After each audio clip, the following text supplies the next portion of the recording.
talk about Catholic gynecologists in Nigeria. Just a little bit about Nigeria. It's a very large country in West Africa. We have a population of about 150 million, approximately half Christian, half Muslim, the Christians in the south, the Muslims are in the north, and we also have what we call traditional religion, about 10%. But even the traditional religion are not atheists. They believe in some form of a deity, a sense of the sacred. Health providers. The government is the largest health provider. The Catholic health institutions are the second largest health provider. We now have a lot of private health institutions, and then we have minimally others, little NGOs. And then, of course, I find that a majority of the population still rely on traditional medicine. We have two categories of Catholic gynecologists. I want to concentrate on Catholic gynecologists. My definition is a gynecologist who is still receiving Holy Communion is my definition. And we have two categories. These are the Reverend Sisters.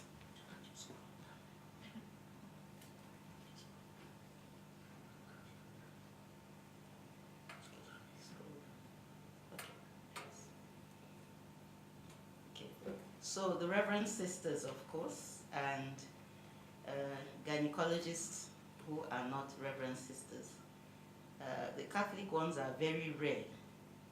Apart from myself, I don't think we're up to 10 in the whole country. The type of health institutions, of course, the Catholic Church always runs institutions in poor areas. So we have, I'm just going to talk about the Catholic health institutions, primary health clinics, mainly in the rural areas among the poor. We have quite a few secondary level healthcare institutions, usually run by the Reverend Sisters, and we've just been given approval for the first teaching hospital. Augustine University is just approved about 3 or 4 months ago. So hopefully we'll be able to have a Catholic teaching hospital in Lagos. Generally speaking, the health facilities tend to be substandard. I think both levels, both the government hospitals and the Catholic hospitals, basically because I think it's a funding problem. The government says health is free, but when you get there, all you get is a prescription, which means the pharmacist would not have drugs or anything, so you still have to buy everything practically with your own money, so there's nothing free about that. And so the level of healthcare tends to be quite low, except in the private sector. Maternal mortality varies depending on which part of the country. From the southwest, which is about 150 per 100,000, to the northeast, which is about 700,000 per 100,000. No, yeah. Have I got that right? 70,000, sorry. I've got the zeros missing. Sorry about that. Only one state in the entire federation has met up with the Millennium Development Goals, and that is Ondo State. And that is because the governor of that state happens to be a gynecologist who had maternal health as his agenda. And they've actually been able to cut maternal mortality down. And everyone in Nigeria travels to Ondo State to have their babies. So you can appreciate that that state is overwhelmed. In spite of that, that state is doing very, very well. None of the other states are doing very well. Fertility is a very essential part of our culture, just like in India, the lady from India, the doctor from India. Because fertility is related to marriage. And when you're married, you're expected to produce children. And if you don't produce children, that's the end of the marriage. So infertility tends to be a crisis. And people will go to any extent to solve the problem of infertility. So we actually have human trafficking, baby factories, babies being sold, kidnapped, all illegal, of course, but it happens because people are desperate to have babies. We now have the recent problem which you're having in Europe, the migrants. You might have heard that we have Boko Haram in the northeast of Nigeria. And this has caused a tremendous refugee problem. And the people have fled. We don't call them refugees because they're still within the country. They fled into parts of the country. So we call them IDP, internally displaced persons. We have about up to 1 million IDPs, and the government has set up camps. I think all the agencies are there trying to help them. But within those camps, the maternal mortality rate is very, very high because the people are living under, what we call basic conditions. And that's, for us, a challenge, which we're looking critically at right now, Catholic doctors. We sent a team to one of the camps because we were told that UNFPA had given money that all the women who were pregnant as a result of rape by Boko Haram should be aborted immediately. And it's, the Chibok girls whom you heard about, still missing, also were to be aborted. The girls haven't been found, but the money is already there to abort them when they are found. And I think that most of them would have had their babies by now if they were pregnant, because it's going on to a year. So we had to send a team of our doctors to inspect the facilities and to check if all the stories and all the statistics they gave us, that they found 241 pregnant women in Sambisi forest. And when the team went there, the day before they arrived, all these women mysteriously disappeared and could not be found. So we don't know what the true position is. But we've been demanding that they must bring the pregnant women out because we want to see them. That's UNFPA for you. But the team actually found a few pregnant women, about 41 in various stages, none of whom demanded abortion. First of all, some of them were already pregnant before the Boko Haram raids for their own husbands. So it doesn't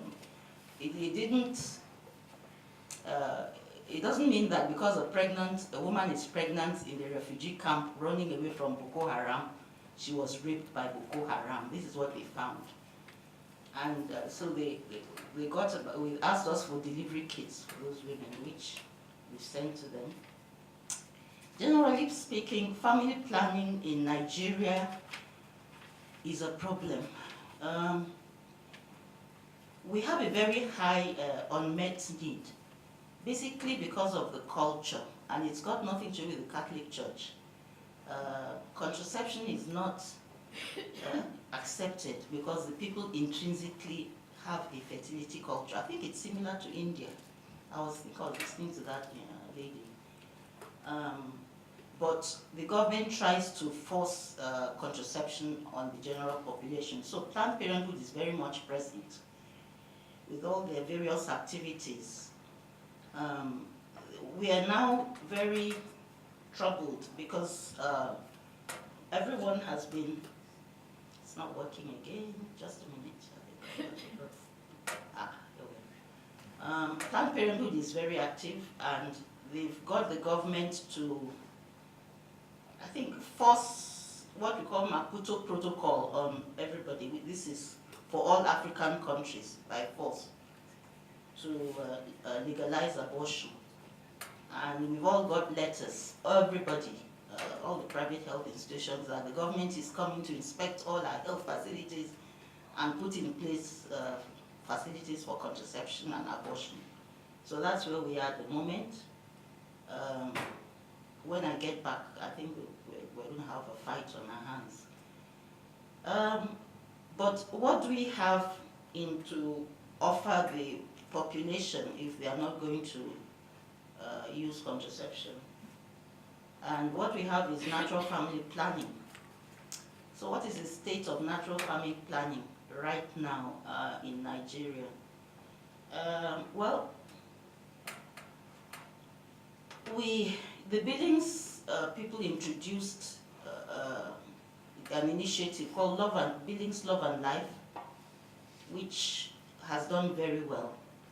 But because it's a very big country, not many people have access. But for those people who have access to Billings, it's working. Circle of Life beads, a few communities are using. Symptothermal method, a few communities are using. And we've just started the Creighton model now, and we're trying to spread that.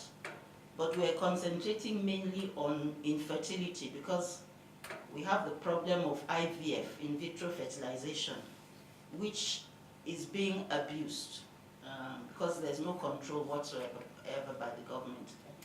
And so, talking about the gynecologist, most gynecologists in Nigeria are into IVF because it's a money spinner.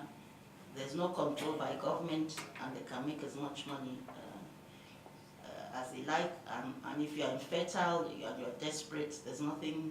You'll sell your house or your car just to do your IVF because there's no government support. And so apart from the very few people, I would say that there are very few Catholic gynecologists who practice pro-life gynecology. The Reverend sisters in their hospitals, I think we only have one who is trained in napro technology. So she's a bit overwhelmed. So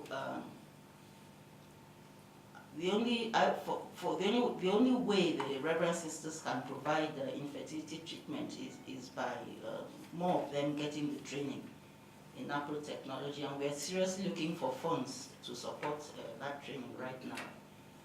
The medical students, midwives, and resident doctors are all trained in conventional sexual and reproductive health initiatives. None of them have heard of natural family planning or napro technology. So right now we're trying our best to get a curriculum for Creighton model and Billings into the curriculum training for the medical students, the midwives, and the residents. Right now, the Catholic senior residents have a big problem, just like in Poland, where they've been told that they will not be allowed to graduate unless they do abortions. So that is ongoing. So that is, I don't know how we're going to handle that, unless we can get napro technology curriculum into the residents, approved residents training programs. So in a nutshell, we're struggling.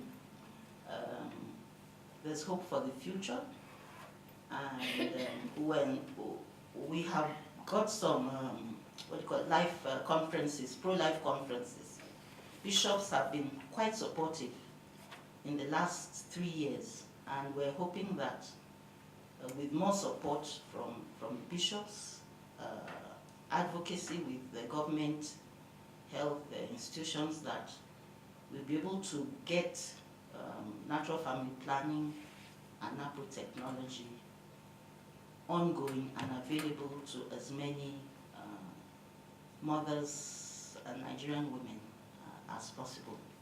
Thank you very much.